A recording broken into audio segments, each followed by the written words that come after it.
एक सच्ची कहानी है एक छोटे से किसान परिवार की, जिसमें माँ बाप और उनका एक छोटा सा बेटा। माँ बाप सपना देखते हैं कि अपने बेटे को डॉक्टर बनाएंगे, इंजीनियर बनाएंगे, हीरो बनाएंगे, बड़ा बिजनेसमैन बनाएंगे।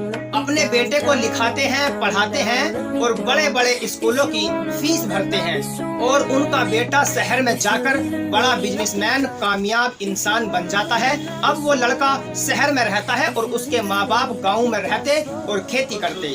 एक दिन उस लड़के का बाप खेत में काम कर रहा होता है। काम करते करते अचानक से उसके दिमाग में आता है कि अपने बेटे के पास चलता हूँ, वहीं 4-5 दिन आराम करूंगा, सुकून से रहूंगा और उसके बाद फिर घर वापस आ जाऊंगा।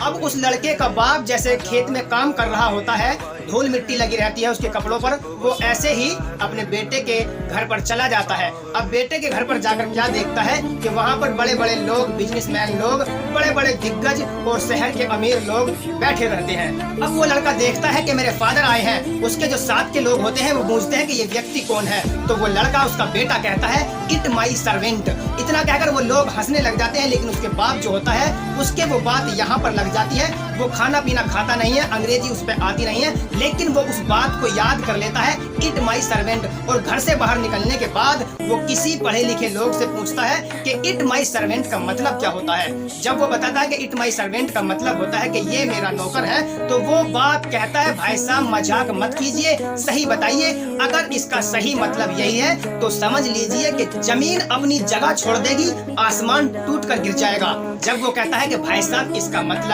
यही है कि यह मेरा नौकर है, वो बाप बिना कुछ खाए पिए अपने घर लौट आता है और जितनी भी जमीन होती है, घर होते हैं, वो सारे वो तकसीम कर देता है। फिर बाद में उसका बेटा अपने बाप को मनाने के लिए जाता है गाँव में, लेकिन जब वो बाप अपने बेटे को देखता है तो कहता है कि आज से तू मेरे लिए मर गया और कभी भी मुझे अपनी शक्ल नहीं दिखाना। देखो दोस्तों, हर इंसान को फिल्म हो या जिंदगी हो, हैप्पी एंडिंग ही पसंद है, लेकिन कभी कभी बिना हैप्पी एंडिंग के भी जिंदगी या फिल्म पूरी हो जाती है।